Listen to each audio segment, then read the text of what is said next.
bokk yi topp di ñu seetaan ci série bii di sultaanul awliya di dund Cheikh Abdul Qadir Jeylaani. Cheikh Abdul Qadir Jeylaani gannaaw ba mu jàllee ci imtixaanaat yu wute yooyu mooy nattu yu metti yi tar yi nga xam ne sunu borom subhaanahu wa taala jaarale woon na ko ci comme nu muy jaarale képp koo xam ni rek nitam nga wala tànneefam nga ci xistaam ak iblis ci xistaam ak ndaw soosu ko doom lor ci nattu yu wuute yooyu yëpp mu jàll. Cheikh Abdul Qadir Jeylaani bi mu jógee ci yooyu nattu nag ca la fas yéenee nag dugg Bagdad gannaaw bu mu génnee ca àll ba nag jaar ci awliya yu bari jaar ci nitu yàlla yu wuute waaye tey nag mi ngi dëgmal ki nga xam ne moo ko war a jox mbootu tariqatul qadriya di Abul Wafa. Cheikh Abdul Qadir Jeylaani jaar na xam na gis na waaye ñëw na nag ci zawiya Abul Wafa war a jëflante ak moom kon ñu bàyyi leen ngeen seetaan waxtaan wi doxoon diggante Cheikh Abdul Qadir Jeylaani ak Abul Wafa mi ko jox tariqatul qadriya.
mi ngi noonu Cheikh Abdul Qadir Jeylaani dugg na ci zawiya bi ndongo yi dalal nañ ko gisee na ak Cheikh Abul Wafa jëflante na ak moom waaye safuwante na ak moom Abul Wafa dénk na ko na kàddu yu bari te wuute xamal na ko mbóot mi nga xam ni moom la ko jox mooy mbóotu tariqa bi xamal na ko garantie yi nga xam ni moom moo ci nekk waaye xamal na ko itam ñan ñoo war a jaar ci yoonam wi mu nekk xamal na ko ni li mu war a liggéey ci tariqa bi moom Cheikh Abdul Qadir Jeylaani keneen dootu ko ci liggéey waaye xamal na ko itam ni yàlla dina ko ci defal maqaam moo xam ni day nekk tasarrufaat di wër ci diggante jamono yi gox yi ak goxaan yi nga xam ni Cheikh Abdul Qadir Jeylaani du fi nekk ba faw waaye maqaamam nekkinam itteem day wéy rek di wéy ci tasaaroo ci góoru yàlla yi bi mu jëflante ak moom ba jox ko li mu ko war a jox la ko ni yow Cheikh Abdul Qadir Jeylaani anta alladi laka tasarrufu tuula dahri fi l alam ni ko Cheikh Abdul Qadir Jeylaani kullu diikin yasiixu wa yaskutu illaa diikuka ant yasiixu wala yaskut bi iznillahi taala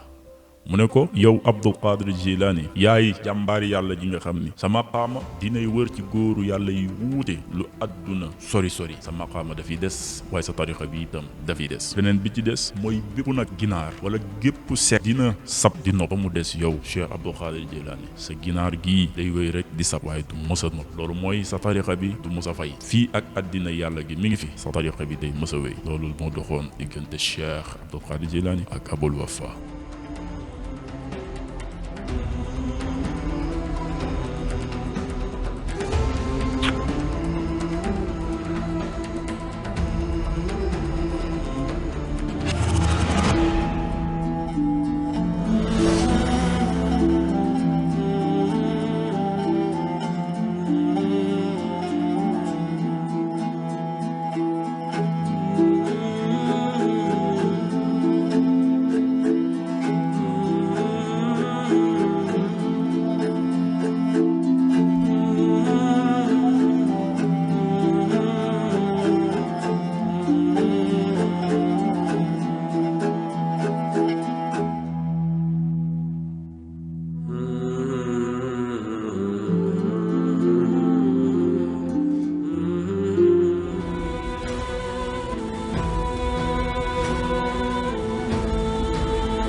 علمني ربي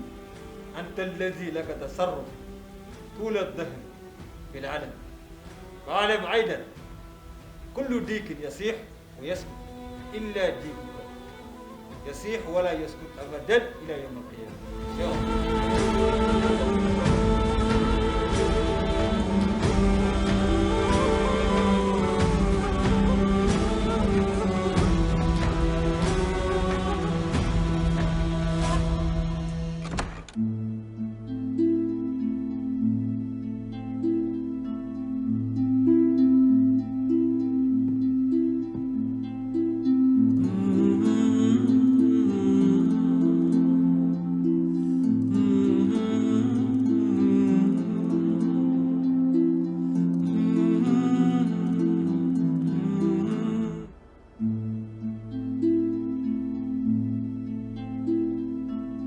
وهكذا بدأ شهرة الشيخ عبد القادر الجيلاني في جميع أنحاء العالم. ci la tàmbalee moom Cheikh Abdul Qadir Jilani turam di siiw maqaamam di yëkkatiku ci mboole na goxi addina bi. moom Cheikh Abdul Qadir Jilani doon na sultaanul aarifin. Cheikh Abdul Qadir Jilani doon na nit ki nga xam ni moo jël ndëggu tànkam teg ko ci loosu bépp góoru yàlla ba aadama nekkee ci suuf ba keroog ñuy wal buftu bi la yàlla may Cheikh Abdul Qadir Jilani beneen ci mbindeefam yi dootu ko am. bi mu amee yooyu maqaama nag taxaw na janloo ak mbooloo mi nga xam ne ñooy ay ndongoom ñooy ay taalibeem Cheikh Abdul Qadir Jilani di leen waar ca na mu leen daan waaree. mi ngi leen di xamal ni nañu doog ànd ci digg bi nga xam ne moo dox sunu diggante ak sunu borom mooy jaamu yàlla, mooy sax ci shariatu muhammadiya, mooy jël li nga xam ne moom moo di iman mu nekk sunu constitution bu ñuy dundee, jël li nga xam ne moom mooy iman muy yére woo xam ni dañu koy sol. Cheikh Abdul Qadir Jilani ni tarixaam bii ñaar rekk la,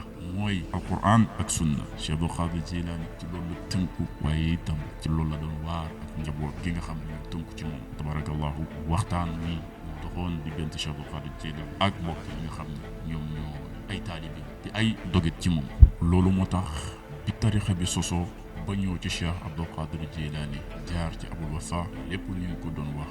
zikru ilaahi. waaye keroog bi ci Cheikh Abdul Qadir Jilani jotee liggéey bu rëy bu mu ci liggéey moo tax mu siiwee ci tariqatul qadriya. kon wax ji ko Abul Wafa waxoon dikk na ba jamono yàlla tey.